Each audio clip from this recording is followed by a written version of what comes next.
Asia Tech Podcast with Graham Brown and Michael Waits. Welcome to ATP, Asia Tech Podcast number 13, where we're talking about the rise of the digital nomads.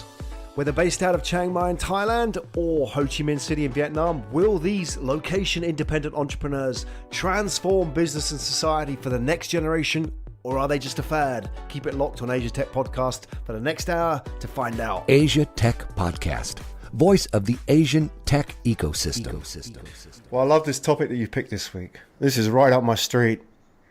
Digital nomads. Why did you pick that? Why did I think about this a lot, right? I've got a friend, Yuri Zuckerman, who is Israeli Russian by birth, grew up in Canada, but then in Ohio, started a business in California, and then moved is like an operative word, right? Somehow between Vietnam and Thailand. And he runs his company, which is basically based in the United States, from Thailand. He's the only person who's not in the United States. And his team in the U.S. is partially distributed, I should say, in the U.S., but also partially in the Ukraine as well. And I haven't seen him in a couple of months, and he's been traveling, and I've been kind of following his travels on Facebook. I believe he's in Arizona, but then back in California. So I've just been watching him travel around and just thinking, we should really talk about this. And I started doing research on it, and if you look at where a lot of the digital nomads end up, particularly in this region, it's probably pretty evenly split between Thailand and Vietnam. Yeah. Well, and if you just, Chiang Mai particularly, right? I was just going to say, if you do a screenshot of just digital nomad Chiang Mai on Google, you literally go through pages and pages of information. Starting with Nomad List at the top, and starting with, Jet Set Citizen for how to go to the digital nomad capital of the world, which is considered to be in Chiang Mai. And so I was just thinking about, that in the context of my friend Yuri, and then started doing more research on it. And it's just, there's so much information on this, and there's so many different ways to go about being a digital nomad, and again, all of them point to Southeast Asia. I believe there's probably a way to do this in Central and South America as well. Yeah. Right? So you could live in Belize, you could live in Costa Rica too. Medellin's big, yeah. Medellin in Colombia. In Colombia, yeah. I mean, people don't talk about it a lot, but Medellin has done a pretty good job of creating a good tech startup ecosystem there as well. Yeah. But I think compared to, all these other ones, you've got Medellin, and in Europe, you have Las Palmas in the Canaries and Budapest. But compared to Chiang Mai has just established itself right up in the north of Thailand as the go-to place for, I guess what people do is when they, a lot of people graduate and think, right, where do I go? That's the place that they go. It's the sort of the default jumping off point for their adventures, right? Yeah, and there's a certain population out there that still feels like Thailand is exotic. Yeah. And if Bangkok is exotic, what does that make Chiang Mai? Yeah, and it's so cheap for these guys as well. Whether you're a backpacking guy trying to set up as a freelancer, or you're building a remote team, to be based in, look at the economics of it. If you're based in Chiang Mai, the burn time that you could achieve living there, it's crazy. compared to Bangkok as well. Bangkok, by comparison to Tokyo, for example, is good value for money, but you go to Chiang Mai and it's just, wow, it's a different league, isn't it? Yeah, look, I know plenty of people who live in apartments in the center part of the city in Bangkok, and they're spending 15,000 baht a month to live in a brand new kind of small one-bedroom apartment. That's $450. Wow. And I know that there are people similar to that who are spending half that, if not a third of that, living in Chiang Mai. So somewhere between 5,000 and 10,000 baht a month to live in Chiang Mai and do the same thing. And, as we always say, if you have an internet connection, you can pretty much work from anywhere. Yeah. Right. What I find interesting about this, Michael, is that I think the digital nomad thing has been quite fringe for a long, long time. And I was in Chiang Mai a couple of years ago just to go and see what was going on there and meet some of the people. Right. And I know now it's making its way into the mainstream. There's been documentaries and news articles.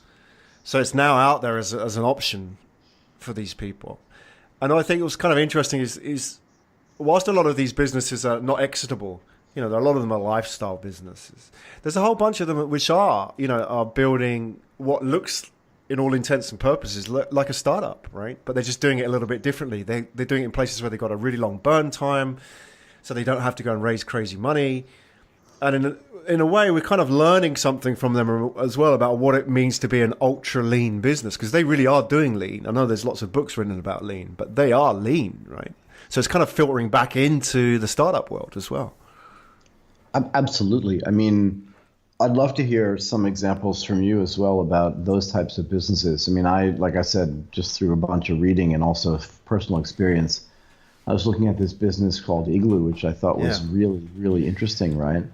Not only are they running a really lean business in Chiang Mai itself, but because people are slightly nomadic, even inside of Thailand, they were asked by some of their members, and they have members, right? They run a really interesting business, which we can talk about in a second as well. But they were asked by some of their members who said, look, I go down to Bangkok once a month, and I'd love to be able to take advantage of the services you provide here, down there. And they opened an office here, and actually, the original space was too small, so they expanded in the same building. And now that's too small, and they're looking to move again in the same building to a much larger floor space. Interesting. Yeah, and what they do is really, really cool, right? So they apply for a license, a BOI license, right? So they're regulated by the Board of Investment, and they essentially hire other programmers. Now, some of those programmers are actually people that are doing startups that don't want to go through the whole process themselves of setting up a company that gets licensed by the BOI.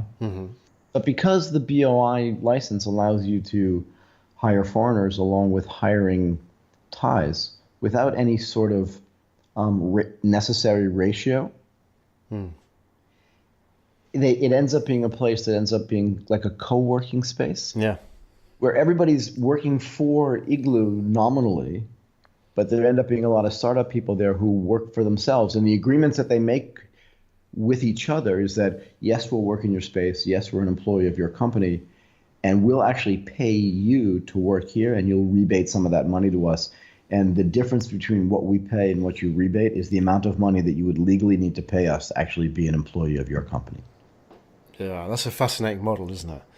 It really is, and it's a beautiful space, and you go there, and it's high-speed internet and a really nice office space. And again, I read all these articles about remote working, which I think is interesting. We can talk about that too.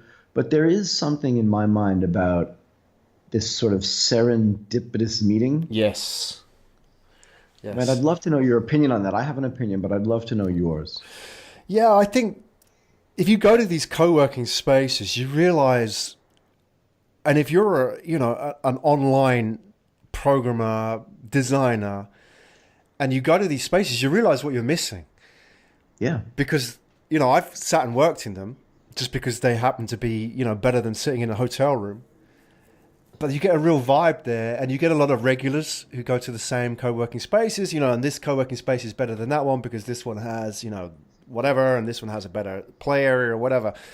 And they have, really understood what that generation wants, and they want that kind of experience. They want that connectivity to come together, because now all these people are working on their own, but ultimately, we're social beings. We want to come together and connect, and these co-working spaces are redefining what an office should be, I think.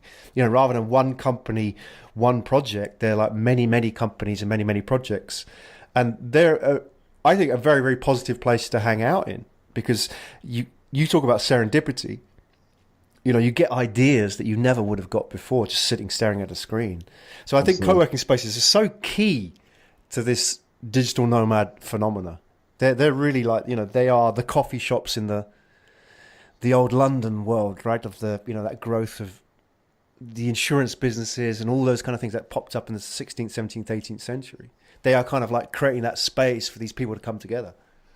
Right, and I think there was a little bit of this cyclical move when people stopped working at large corporations. They said, I'll just work out of my house.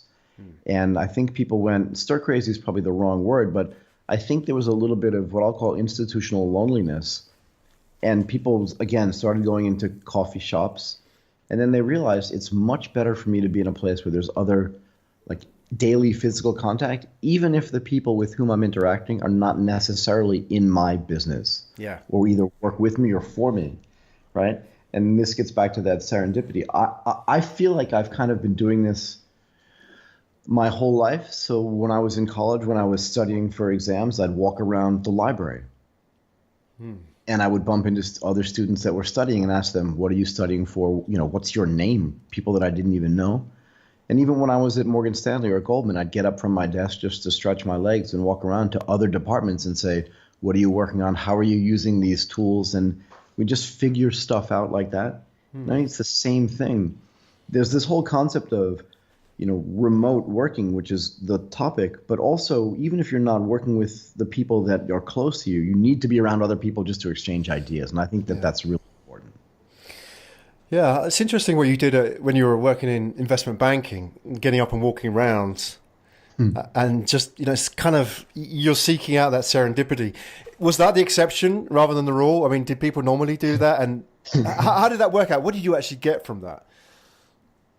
Well, so, I mean, I was in a unique situation, right? Because I was never working in the home office, right? If you consider the home office to be New York City.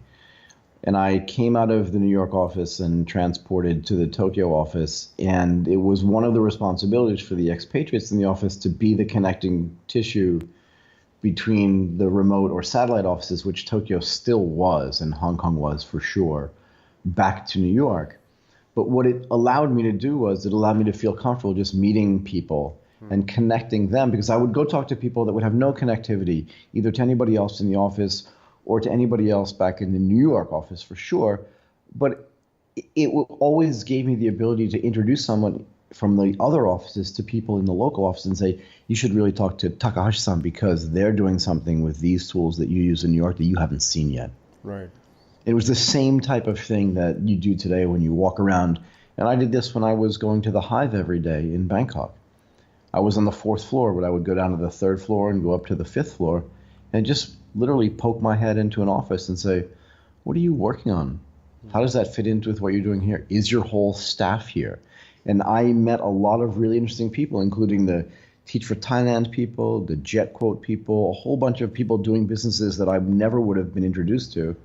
And now I still know them, even though they've scattered. I'm still connected to them. And again, building that network, because people are nomadic, means that that network for me has now expanded. And I learned how to do that when I was in my 20s. So now that I'm older, I continue to do it.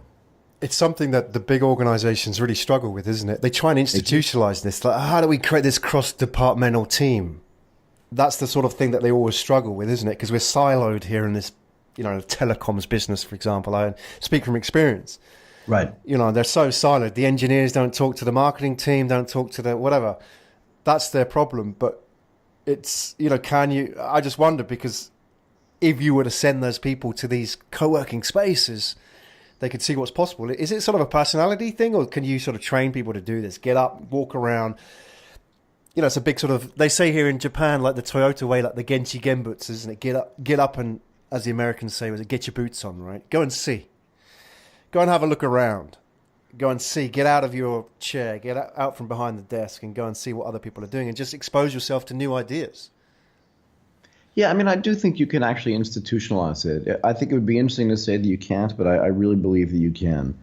I think you just keep people on a constant rotation basis. In other words, get up and go to another city and either talk to people that are in your particular company or talk to people in a different industry and just find out what they're doing that's different, come back with new ideas, right? And I think that fits into what a normal digital nomad will do. So if you're originally from California, like Yuri, right? So Yuri does this business in the United States that's SMS based. But he comes to Thailand or he goes to Vietnam and he hangs out in a coffee shop there. And he says, wait a second, I'm sitting in a coffee shop and I'm talking to other people that are sitting in a coffee shop.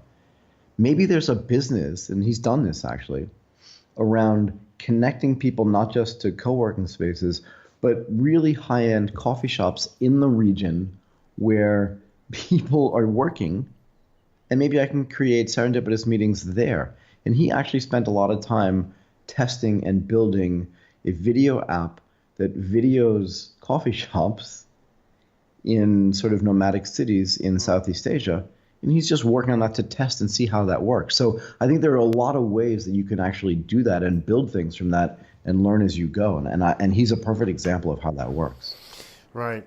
There's a few companies out there which are engineering themselves around, I suppose, digital nomad workers. I mean, you've got companies like Buffer, which are, quite a well-established social media company. But, I think for them, it's a key recruitment edge that they can say, look, this is our culture.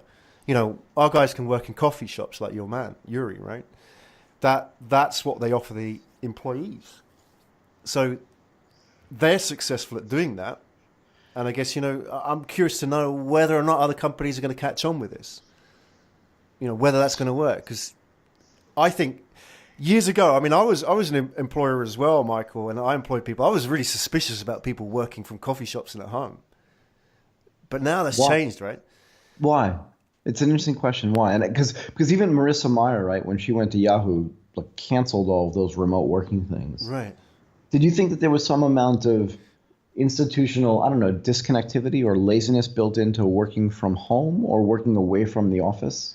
I hadn't seen any good examples of it working out. I mean, this was going back to the early 2000s. I hadn't seen somebody said, yeah, this is a great case study. So when people said they're working from home, I visualized people waking up at 10 in the morning, switching on daytime TV, that kind of thing.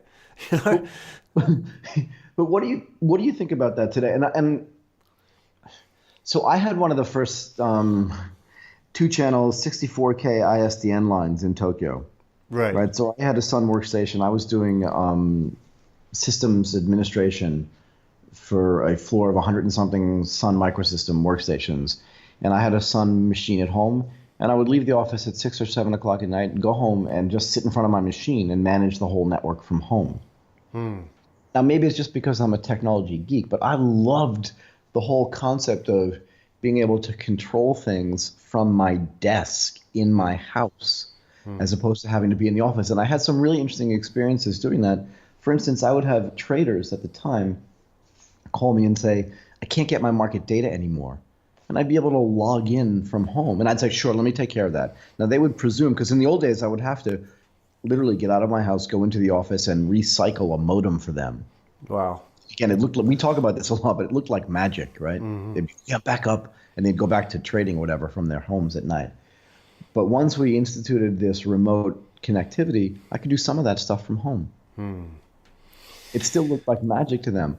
But it gave, and I used to do that as well when I started trading too. I'd take a laptop and I'd have my Bloomberg installed on it, and I'd come home and I'd set it up on my table at home, and as I'm having dinner, I just watch the market move.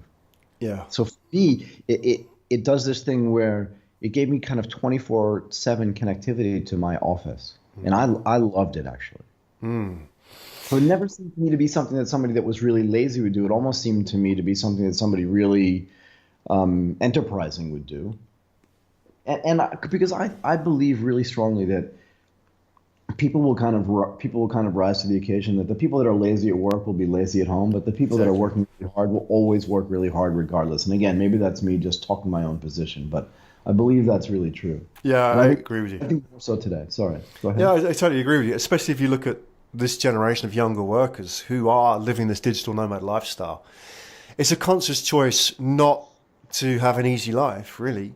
They've chosen a certain environment to work in because they're entrepreneurial, and they want to escape the confines of bureaucracy within an organization, which will stifle that kind of creativity.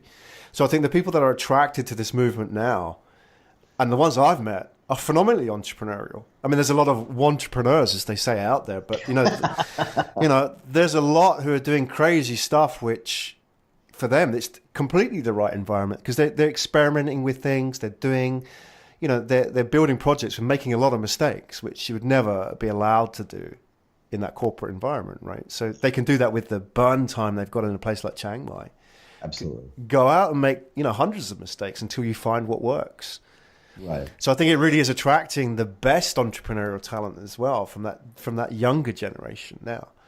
I think so. And I think there's a little bit of a myth of I can sit on a chair on the beach drinking a Mai Tai and coding. Right. Because I don't think that's what we're actually discussing. But I do believe that there's this sort of mythical coder who's sitting on a beach somewhere and creating the next Facebook. But the reality is I don't think that's true, because I do think you need this human interaction. And I talk to people here all the time who say, I can hire a remote team, but I've been much more productive having people, even from, like I said, from different companies and stuff, sitting in the same space and just talking to others about ideas. Yeah. And then using that exchange of ideas to go back and build their product or build their stuff better. And because, as you mentioned, companies like Buffer, companies like the Nomad List, right, that allow people to go out and get organized, companies like Igloo, and even companies like Unsettled that kind of teach people how to be remote workers, means that unlike our experiences from 10 or 15 years ago, people aren't out testing this. Yeah. They're actually out learning and doing it and then sharing their experiences with other people so that people can actually learn how to be remote workers better. Last week we talked about healthcare and medical tourism. And one of the things you said was about this idea of if you were to build a hospital from scratch or any kind of healthcare service from scratch, you could effectively build a much better system because you would be able to jettison all the legacy stuff, which wasn't effectively creating a better experience for the patient, right? Yes. So in a way, that medical tourism, which was taking advantage of geo arbitrage, that whole industry was in a way showing the way for maybe established healthcare providers. And there were options. We talked about some crazy ideas, but some not so crazy ideas about what could be in that industry within the next 5-10 years. If I bring this back now to digital nomads, if you look at it from that way, if you were to engineer a company from scratch, using the ideas that we're talking about here, could they then teach bigger organizations and, God forbid, large corporates how it could be done? Yeah, I mean, completely. And you just made me think about this whole concept of the medical industry combined with, medical industry, health tech, medical tourism combined with digital nomads, right? Like in the old days, and particularly some of the companies we talked about last week. If you think about a Doctors Without Borders, right? So a doctor having to get on a plane to go do an analysis and go tell people like what is and isn't wrong with them in some place that's disadvantaged because they don't have access to medical care.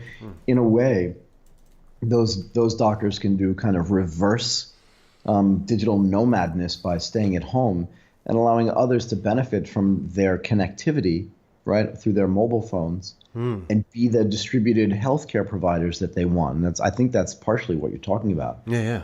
And that's amazing. Yeah. Right. So the different business models you can create, but even the different service models without being a business, right? Because Doctors Without Borders is not necessarily a business. But those types of things and this ability to distribute your team and all the learnings that are associated with that concept of being a digital nomad means you can provide services like that you could not have provided just a few years ago. One thing I've found, Michael, is when I talk to digital nomads and the ones I've met, I met a lot in Chiang Mai, Ho Chi Minh City is another place where they hang out, Bali as well. It's a different group, but they're still digital nomads. One thing I've found is that it's kind of different to my generation, our generation, is that they tend to view everything more as a project. They're happier to work on project basis. So, they don't go to a company unless it's a Facebook or a Google and think about a career. So nothing's a career, it's just a project. I'll work here for 6 months because they're doing interesting stuff. I'll hang out with these guys, I'll do that, and then I'll move on and do my own thing. And at the same time, I'll have something else on the go. So there's a real flexibility, a fluidity in that whole working environment, which, for me is completely new, compared to what I was used to at the same age in my 20s, right? Right. I mean, and that's, again, something else that we've discussed, this concept of like social-based and project-based work is changing the necessity for you to always be in the same place at the same time. And again, it facilitates this nomadic life. And I think that's very significant as well. And I know people that do that too. And I know people that are actually building businesses around that, right? We talked about Social Seal a few weeks ago. And the whole concept is, I want to work for somebody for 6 months or 9 months because I think what they're doing adds value to the world. It fits in with my purpose in life. I also want to travel, and that fits into my desire to travel. And you mentioned something earlier, you touched on it a few minutes ago, but this whole concept of location-based or geo-arbitrage is really important. I knew you would like that as a trader. That word, that excites you, arbitrage, right? It really does, because, and again, I think we talked about this a little bit last week too. Yeah, we did. Because it's a market balancing force. Yeah. Right. So how does that work? Well, let's just use coders, right? Because they're the classic digital nomads. But let's say I'm sitting in San Francisco and I say to my boss that 3 of us want to go live in Bali. Now my boss says, that's fine, but I'm not going to pay you $125,000 a year to live in Bali because your cost of living is too low. It's going to be slightly more difficult to contact you, and I'm going to have to provide you with a little bit of excess technology so that we can communicate better and more reliably. And you say, sure, because I want to be living in Bali because I love to surf. Mm-hmm. So they end up paying you a little bit less money, maybe $75,000 a year, where in a place like Bali or in a place like even Phuket, you can live better, do the things you like to do, but it saves them money. Yeah. But what ends up happening is that $75,000 that you're making then is much higher than what the local salary will be. And I think that everything ends up kind of reverting to the mean. Again, in an arbitrage-based market, the more people that take advantage of that arbitrage, the more likely that arbitrage is to close. Right? For sure. We're a long way away with Thailand right there. I mean, it's not like it's going to close in the next couple of years, right? It's not, but you have this really interesting dynamic, and that is you hire a local coder, okay, who's making, let's say, $3,000 or $4,000 a month. But then you bring somebody in from the United States who, for lifestyle reasons, or from Europe, who, for lifestyle reasons, wants to live in Bangkok. And they were making, let's say, $10,000 a month in their home country. And they say, I'll take a discount to live in Thailand, but that's now $7,500 a month. I know someone who's done this, moving from New York to Bangkok. Right. The only issue there is that, sure, they're taking a little bit of a discount, but the local staff at some point find out. And that's when the arbitrage could potentially start to close. And because they want a raise, right? Yeah, because they want to make more money. But then what they actually end up figuring out is, wait a moment, what if I do the reverse? What if I, even inside the region, right? So what's the highest GDP per capita spot in the region here? It's easy for people to figure out. That's Singapore. But the second highest is Malaysia, and Malaysia does a really good job of promoting kind of the digital lifestyle and digital businesses. So let's say you're from Vietnam, but you're really good at some sort of UI and UX design. Maybe you'll move to Malaysia. Now you've taken advantage personally of that geo arbitrage to provide your services in a country that's not that far away, where we talked about earlier, air travel is relatively cheap, right? Now everybody can fly. And it's not just AirAsia, it's Tiger Air and Hong Kong Airways and all these lower cost airlines that allow you to move freely. And that you start to see the arbitrage closing. In other words, it benefits everybody. And that, in my mind, that's a very good thing. Right. Yeah, for sure. So where are we now with the numbers? Let's have a look at some of the data. We got this recent publication, which was in The Economist. Right. Which listed out the cost of living worldwide. And it's interesting that the top 10 cities in terms of cost of living, 5 out of the top 10 were in Asia. So Singapore, as you say, number 1. I mean, I'm just thinking the same thing. Horrendously expensive in recent years. Hong Kong, Tokyo, Osaka, those are the top. They're in the top 10. So, but interestingly, Bangkok's down in 51. Right. I mean, that's fantastic. I mean, in terms of quality of life, okay, you're not going to get Chiang Mai prices, but for somebody coming from San Francisco, for example, as a coder, they're going to probably, I don't know, they're going to get double their money for what they're paying, or whatever it is, they're going to get a better deal, right? Dollar for dollar. Well, easily. I mean, if you look at that article that was in TechCrunch that we were talking about, or that we looked at earlier, right? There are people that want to live in the place where they think that the best things are going to get created. So they do tend to congregate, in some cases, in the most expensive cities for reasons that seem slightly illogical from a cost-based perspective, but maybe slightly more logical from a these are where the best things are going to get built, and that's why everything is more expensive type situation, right? But I believe that all gets priced out over time. And you're right. You know, Bangkok is the 51st most expensive city on this list. Remember, Chiang Mai doesn't even rate on this list. Right. So what does that tell you about how expensive that is? And the other thing I thought that was really interesting about this analysis, besides the fact that they showed sort of the movement in prices from the last 1 year, last 5 years to today, is that 5 of the cheapest cities that they list in this top 133, or 4 of them, I believe, were in India. So even with all the growth and all the news and all of the investment in India, what do you have? Like, you have Bangalore, Mumbai, Chennai, and New Delhi, cities I believe really strong that 15 years ago were not necessarily up to global standards. Now, you know, Chennai, Bangalore, Mumbai, these are places where anybody can live, right? Yeah. It's interesting speaking to a lot of digital nomads that I know. India is always something that they consider. And some go and do it, and Bangalore, I guess, is probably the one which is most set up for that kind of lifestyle because it's got the tech scene.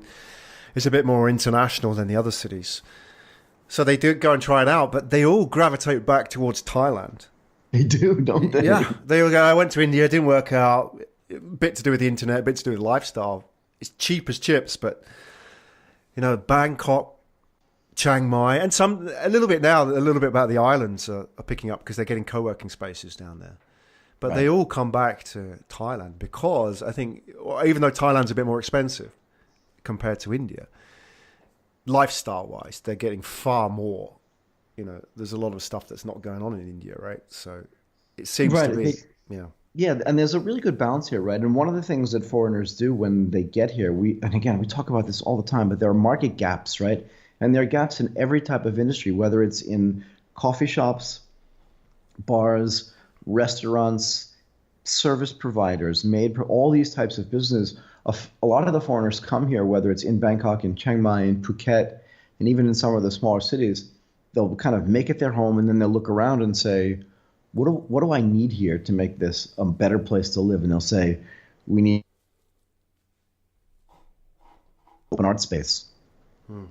So in my neighborhood, there are at least 2 or 3 art spaces opened, but there's one called the Rebel Art Space. There's one called Tribes Community. And these are places where they're trying to add more culture into what's going on, even in a little neighborhood, rather than just doing tech development and taking advantage of what's already there. So they're building out that infrastructure. You can see people, I wouldn't say complaining, but saying, well, I want to live in San Francisco, not just for the money, because again, they're making more, but they're paying more, but because of my exposure to other really intelligent people and all the arts and interesting cultural things that go on there.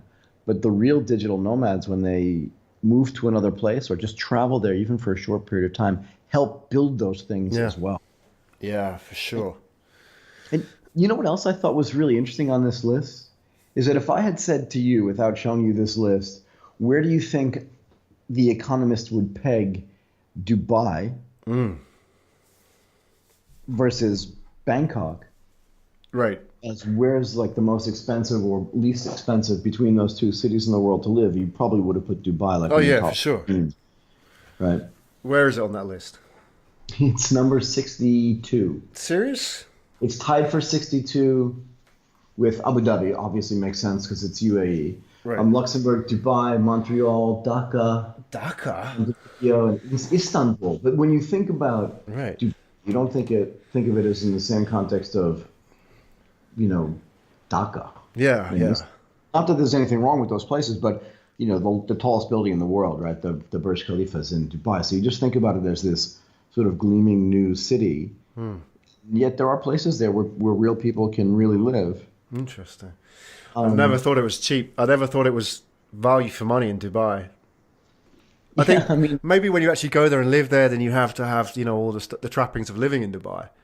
and maybe it changes a bit. I don't know how they're working it out. So Maybe, but again, what do you really need when you're building one of these places where you want digital nomads to go, right? You want access to travel. So there are two massive airports in Dubai and one in Abu Dhabi. And two brand new airlines as well, right? Emirates and Etihad. So traveling to and from there is really easy. It's also a transit point, so a big hub for other major airlines. If you're traveling from Asia to Europe, you're likely to stop over there. And if you get off of the main road, right? What is it, Sheikh Al Zayed Road? There are plenty of places where you can stay that are reasonable. But and also remember, when you're living there, if you're living there for like 2 months at a time and you're actually getting paid there, the income tax rate there is 0. Right. Okay. I mean, beyond the money, I mean, to me, I would knock Dubai because I've been to Dubai. I've had good times in Dubai. But as a place to live compared to like Bangkok, it's no comparison. Right. I mean, you know when they do these like lifestyle surveys of like the best cities to live in the world, and it always, you get like, it's always like Zurich or Auckland or Helsinki or like these cold, northern cities, or Auckland down south, it rain a lot.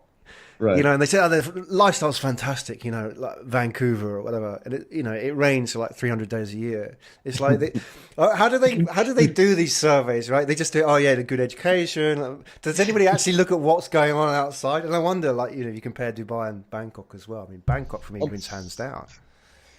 I'm laughing because the way this works, right? People in Vancouver are now going to stop listening. Flame. Well, at Michael Waits. That's where the tweets go. Exactly. Email Michael. Look, I agree with you. I think I'm always fascinated by somebody who wants to spend time in a cold location. I think Bangkok provides, like I said earlier, like the best balance between between culture and cost of living and quality of life and all of the things that go into making it a great place to be for either a long or short period of time. And I think that's one of the reasons why when you become a digital nomad, you kind of gravitate towards Thailand. The cost of living here makes sense, but also the ease of living here makes sense too, right? And I think weather, at least in my mind, is a big deal, and the weather here is beautiful. Yeah. Do you think within a generation, the digital nomad thing will become mainstream? Just in the same way that, the hippies went backpacking in the 70s and all that. And now, all students seem to do that. Now that the whole digital nomad thing, which is kind of, we have to mention Tim Ferriss and the 4-Hour Workweek book, which kind of kicked all that off. He was the one that put this idea of geo arbitrage out there, live on pesos, outsource in rupees and sell in dollars. He put it out there and the whole generation picked up on it and think, wow, this is possible. It's kind of still a bit of an alternative lifestyle. Do you think we're going to see it as a mainstream option, like within, your daughter's going to go to college. Will this be something that she could consider? What do you think about that? I think there's a secular change in the world that's getting accelerated by recent politics about anybody's desire to live in any specific country at any particular time. And I think it does, in fact, accelerate that nomadic lifestyle. Let's say you are, not a citizen of a particular country. You've been working there for 2 years, and then you find out that you no longer feel welcome in that country. You just pick up stakes, still get paid by whatever company for whom you're working, whether it's, Yahoo or Amazon, and you move across a border and you keep working. And I think one of the things that has made the United States as a country, at least in my mind, so successful is that there's what I have always called labor force mobility. And I think the digital nomad is just, like I said earlier, an acceleration of this labor force mobility. And I think it is going to allow people to continue to do this. And it might have been sort of trendy, starting with Tim Ferriss. And then you have a few years in where some people attempt it and try it. Some people succeed, some people fail. But I think as we move forward, people are going to want to live in a place where they really want to live. And part of it means moving out of cold locations unless you're really into skiing. I used to wonder why, you would live in a freezing cold place if you had no job there. Yeah. Like, as hard as life could be, wouldn't you just want to get up and hitchhike to a place where it was warmer? But isn't that the thing? That's such an interesting question to ask, is that the people who get the answer are the ones who say, "Yeah, Michael, I get it. I'm packed. I'm going." But then you talk about labour force mobility, but that's not democratically distributed, is it? I mean, like with any kind of change, there's the winners and the losers. You know, like it's the mobile ones that are going to benefit, right? The people you're talking about. But then there's going to be the people who miss out. And what's going to happen there? Because these are the people that aren't mobile, and it's not necessarily they can't be mobile. They just don't know, or they don't hang around with the right people, or I don't know. I mean, what's going on? Right. So I think the concept where pick a country like Thailand, where most people's exposure to the internet is over a mobile device.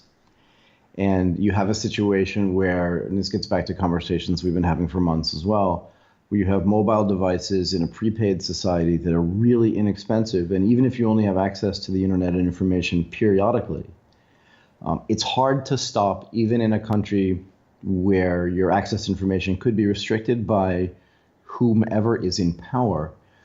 At some point, you can learn. So in the old days, if you were living in a small town that didn't have access to more than one newspaper, and if that newspaper's information was skewed because of whatever the local corporation was that was skewing that information, you were kind of stuck. And you didn't know what it was like to live, not just in another town, but in another state or in another region. But now the internet allows you to kind of see and aspire to things that exist in other places. Being a digital nomad is part of that, but also not having access to that information previously, but now having access to it means you can say to yourself, look, I'm out of here. If I'm suffering here, I might as well go suffer somewhere else and see if there's a better opportunity there. And I think that's how this is going to manifest itself. And I don't think it's going to stop, actually. But I also have this theory that this global labor force mobility and this increase in information will change the nature. And this is very philosophical for, an afternoon, but I think it's going to change the nature of what a country really is. No, I can go on. I'm digging this. This is what I want to hear. I want to know more. What do you think? Well, because who ends up, in other words, let's say I'm born of two parents that aren't from the country in which I'm born. Right. But that country does not give you citizenship just by being born there. So the US, if you're born in the United States, you're a citizen of that country regardless of whether your parents are literally from Mars. It doesn't matter. Let's say you're born in some country where you're not from there, but you live there for a while, and you just don't feel any connectivity to the place where your parents originated. So who are you really? And who gets to regulate you, and which governments do you adhere to? And remember, these governments are all grown out of trying to organize people around a certain philosophy. And those philosophies are really they're not starting to bifurcate, because that implies that there are only two opinions. They're really starting to spread out into multiple really strong opinions. And as the world gets more connected, it means that these little niche opinions kind of end up being little countries of their own. And it means that the physical borders become less and less meaningful, and the philosophical borders become more and more important, if that's a decent way to explain that. And people are going to start to gather around things and with people with whom they agree. And whether that gathering occurs physically, as we discussed earlier with co-working spaces and coffee shops, or virtually, because maybe you can't afford to travel to the place where the people with whom you agree actually reside, I think it's going to have a really significant and kind of paradigm-shifting change on the way governments are allowed, or able, not allowed, but are able to sort of regulate behavior in specific geographical locations. Wow. Isn't that interesting in the times that we live, given what do you think? But I think that is an outlier opinion, but I think that over time people are going to start believing that, wait a second, I don't have to live here. And if I don't have to live here, where do I want to live? Where can I travel? Where can I test? And again, that gets back to this whole concept of being a digital nomad, which moves it out of the realm of just being, for coders and for UI designers and UX designers, and just for people across the spectrum to say, where do I really want to live, and where is the best place to live globally? And I think what's going to happen is, over time, in the same way, if you think about it this way, right, you saw migration, right, across the globe, right? So people walking literally from the tip top of Russia into Alaska down into the United States, right? That was real human migration. people moving out of Mesopotamia and spreading out through Europe, right? People crossing the oceans to move to different places looking for a better opportunity. Well, now and before those were explorers, right? You can go back to any explorer you want, whether it's, pick one, Christopher Columbus, it doesn't really matter. And when they got there, then they tried to send messages back to people about how good or how bad it was and ask for more resources. But today, you can get that kind of communication instantaneously. And I think what you're going to see is it's really easier to live physically in a place where the climate is temperate, particularly if you can create food there. And there's an entire discussion we can have around indoor farming and the modern way to create food as opposed to on a gigantic farm somewhere in the middle of Nebraska or in Russia or, rice in the middle of Japan, and say people are going to start migrating, I think, en masse to places where it's just easier to live. And it's going to be hard for governments as they exist today and countries as they exist today to regulate that. I think there's a possibility in 100 years to see a massive border shift in geographical locations because the technology allows people with similar thoughts and values to gather together in places that are easier to live. Yeah. I'm on the same page. I don't know how it will look, but I mean, we don't know, do we? But, we know that, and what you're sort of challenging is the whole notion of what for us has been, a story that's been told for many, many years that we've never thought there was an alternative, right? And, the whole idea, I mean, borders are, at the end of the day, arbitrary, right? In many cases, they have just been drawn on the map, right? In between some countries. So, what will change that? And I think you're going to get this shift as you're talking about, and it's going to be driven by people making a decision. There are going to be people who are going to be left behind because they don't make that decision, but it's not a decision then based on whether or not they have the money or access. It's whether or not they want to. So, I think that's fair. You can get up and go, nothing stopping you. How much does it cost to get an AirAsia flight around Asia, right? You can get that for less than $100. That's access to a lot of people. Sure. And I think what's going to happen is this, I suppose at the end of the day, that's going to be the pivot point within the next generation, that those that don't do that are going to miss out in terms of the companies and the technologies and so on. And this is, I don't know if I'm going way off here, Michael, so pull me back if I am, but there's this really interesting idea. If you go back in history, look at the shift between the Iron Age and the Bronze Age. Now, the interesting thing about this is the Iron Age, if you think all the old Iron Age civilizations, like, the Egyptians and so on, they had iron, which was their core resource, which was useful as a weapon, but it was brittle. So, they couldn't develop decent arrows or spears or swords or armor. So they were okay up to a point. But then it's the people who had bronze that created all these really robust technologies, like shields and chariots, like armor and stuff like that. Now, the interesting thing about bronze is this, and this is why I think it's interesting. I'm going off a little bit here. Bronze is a composite of copper and iron. And copper and iron are never found together. So if you want copper, you've got to go to like Ireland to get copper. But if you want iron, you've got to go to like North Africa. So it was only the civilizations that were trading and moving between all these old world ideas of like their little kingdoms, right, that could get access to this technology. And it was a direct result of this arbitrage, this trading between, going over traditional borders. And it was the Romans, effectively, that broke all that open and destroyed all these old civilizations. Maybe that's a grand theme, but I don't know, technology-wise. It's interesting because I was just about to make a similar case. Aren't we making the case that the digital nomads are the explorers of the modern age, in the same sense that somebody who walked along the Silk Road between Rome and Beijing, or Rome and Xi'an, to either trade or just find out new information. And remember, some of those people ended up settling in China, and some of the Chinese people ended up settling in Italy.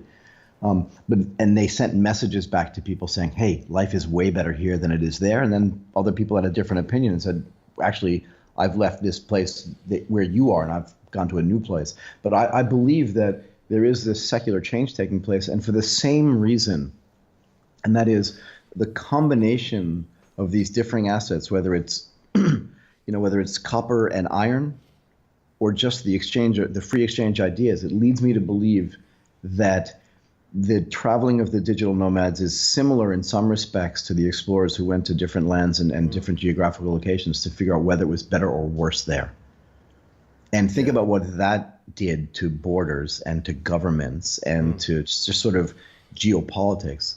And I believe that we're just at the beginning of that as well. So if Tim Ferriss is the beginning and a digital nomad is the expression of that writ large, what happens next to the impact of all those people traveling, using technology, creating companies in different places? And really, you can say internationalization is bad, and you can see this sort of nationalism building in the world right now. I didn't expect to talk about politics today, but what it means is that people are now starting to mix in globally in a way that was never possible before. And I think it can only mean that we're going to see a real change in the way people live, work, as far as we can see into the future. I think you're just going to see a continuation of this change, and technology and digital nomads are right at the beginning of it, I think. Michael, I really enjoyed that this week. That was a really interesting subject, and we went all over the shop, but that was fascinating. And tweet us. Answer Michael's question, what will happen? Yeah, what will happen? What do you think? Let us know. Tweet Michael Waits, tweet Asia Tech Podcast. Be really fascinating to find out people's opinion, whether they're on the same page. Yeah, very interesting topic. I don't think it's the last time we'll talk about it either. So I have another. What's the big surprise? I think Let's do it. Like talking about this. We talked a little bit about this last week when we talked about food and food delivery and sort of my feeling on this concept, right? And I was just reading during the week a company called Finger Licks, which is a pretty funny name for a company, has raised $3 million from Zephyr Peacock. This is a story I've seen in E27. But they're going to deliver ready-to-cook food at your doorsteps. This is like Blue Apron and companies that are similar like this in the United States. So very little innovation here. They're just saying what's worked in another place and see if we can build it here. The only problem is that the way these companies work, and I haven't done all the research on Finger Licks, right? But the only problem is the way these companies work is you've got to subscribe to it. So you have 3 meals a week coming, and I think we've talked about this in another context. I don't think anybody, you make dinner plans with your male friends, with your female friends and say, let's meet on Tuesday night. And then Tuesday morning comes along and something happens. You have to cancel those plans. Right. The only problem is you've committed no capital and no energy to doing that. You just cancel. It may not be friendly, but it happens all the time. It's life. And these companies where you have to order food in advance because they want to get the portions right and give you the right recipe and maybe even connect you to a video online to show you how to cook it. They're missing the fact that, again, if Tuesday somebody shows up from one of your college friends shows up in town, which is very possible, again, getting back to the digital nomad thing we were talking about earlier, you're not going to want to have that meal. And that could actually start piling up in your house. And they should know this because they've seen this happen to some of these companies in the United States that do these pre-prepared meal businesses. I don't know. There's just $3 million maybe is not a lot of money to some people, but I just feel like this won't be a big surprise, frankly, to me if this thing just disappears. Right. But it's a model that only benefits them, really, isn't it? I mean, you have to order 3 meals a week. A consumer never ever demanded that, did they? No, and I think people are happy going out to dinner, to be fair. Right. I'm just not sure what's wrong with that model. Or ordering food. So they'll make the case, and I listen to Blue Apron, and I don't know, I've never experienced Blue Apron because I don't live in the United States, but I've listened to the ads, and they say, statistics show that families that cook together are happier. Yeah. I don't know. I mean, I think anybody that lives with somebody else, if they're more than, whatever happened to that phrase, like too many cooks spoil the broth, right? Exactly. So I'm not convinced necessarily that that's going to work so well. I haven't tried it myself, so I can't comment. But I just want to say it's not going to be a big surprise to me if you read about this company in a year and it's just they're closing down because they've burned through the $3 million and they can't figure out what to do. Well, food makes a regular appearance on this show, and it's an incredibly hard nut to crack, isn't it? Because, well, the nature of food, it goes off quickly, all those kind of things that are built around the business model. I'm just curious to know whether there's anybody in that digital nomad space doing something about food, that would be really fascinating, isn't it? Because maybe they can approach it a different way. Because I imagine if you approach it in a way like, okay, we've got to have the food startup, we've got all these embedded costs, therefore we have to get 3 meals a week out to the consumer to make this price match up to the cost and so on. Whether you could do that back to front and say, okay, what does the customer actually want? How do we build a lean business around this? Yeah, I mean, everybody says that, and I'm quoting from the article here, right? With rapid changes in consumers' lifestyle and food choices, the convenience food category is set for massive growth. And that may or may not be the case. But you're talking about something that's perishable, right? So we talked about this with food delivery. Like, to me, it's always a tomato, right? Or a mango or an avocado. Right? I want to touch the avocado before I buy it. Maybe I want to slice my own tomatoes. Maybe I want to, if I'm really cooking, I know plenty of people that love to cook and they like cutting and preparing their own food. They like switching up the ingredients. Today I want to cook this with a little bit more of this, that, or the other thing. And I just don't know, so maybe what they're doing is they're going for a single man who doesn't know how to cook or doesn't want to cook. And I know that's a little bit sexist, but I think to some extent that could be true. Yeah. I'm a man, so I can pretty much say whatever I want about other men. But I just don't think, like I said, that it's going to be a really big surprise if this thing goes away. Everybody keeps trying this, and none of this is really working. Right. So that's my feeling on this. So that's not a surprise, but it was a surprise. Well, again, it's not meant to be. You know what I mean? That's a please feel the heavy sarcasm. Exactly. Well, Michael, great talking to you this week. Yep, good stuff. If you have any questions or issues, you can look for me on hashtag me at Asia Tech Podcast. Also at Michael Waits on Twitter. Send me anything you want. Contact me. Look for me on LinkedIn if you feel like it, and contact me there. But happy to answer any questions that anybody has. Yeah, excellent. And subscribe on iTunes. Yeah, and iTunes. Also look for the YouTube channel. Yep. Asia Tech Podcast on YouTube. It's all out there. You've been listening to Asia Tech Podcast. Find out more at www.asiatechpodcast.com.